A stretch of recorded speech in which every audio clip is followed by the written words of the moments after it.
আইপিএলের চলতি আসরে নিজেদের শেষ ম্যাচে দারুণ বোলিং করেছেন মুস্তাফিজুর রহমান। ডেথ ওভারে দুটি সহ মোট 3 উইকেট নিয়েছেন বাংলাদেশের এই পেসার। ভারতের ফ্রাঞ্চাইজি ক্রিকেট লিগে সাকিব আল হাসানকে ছাড়িয়ে বাংলাদেশের সফল বোলার বনে গেছেন তিনি।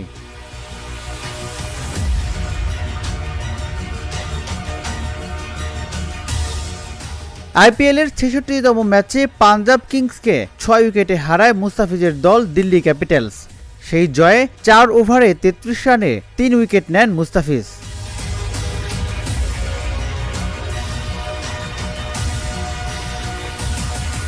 আইপিএলে এ নিয়ে ৬০ ইনিংসে মুস্তাফিজের উইকেট হল ৬৫টি। ৭০ ম্যাচে ৬৩ উইকেট নিয়ে এতদিন চূড়ায় ছিলেন সাকিব। এদিন আরও ২টি উইকেট পেতে পারতেন মুস্তাফিজ। নিজের দ্বিতীয় ওভারে জশ ইংলিশের ফিরতি ক্যাচ নিতে ব্যর্থ হন তিনি।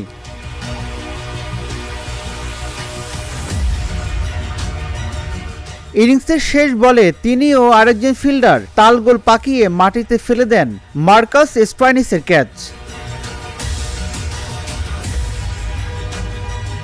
গত নভেম্বরে মেগা নিলামে অবিক্রিত মুস্তাফিজকে আসরের শেষ দিকে এসে বদলি ক্রিকেটার হিসেবে ৬ কোটি রুপিতে দলে যোগ করে দিল্লি।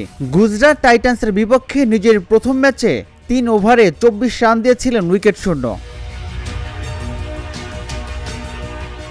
গত বুধবার মুম্বাই ইন্ডিয়ান্সের বিপক্ষে ৩০ রান দিয়ে ফেরান রোহিত শর্মাকে।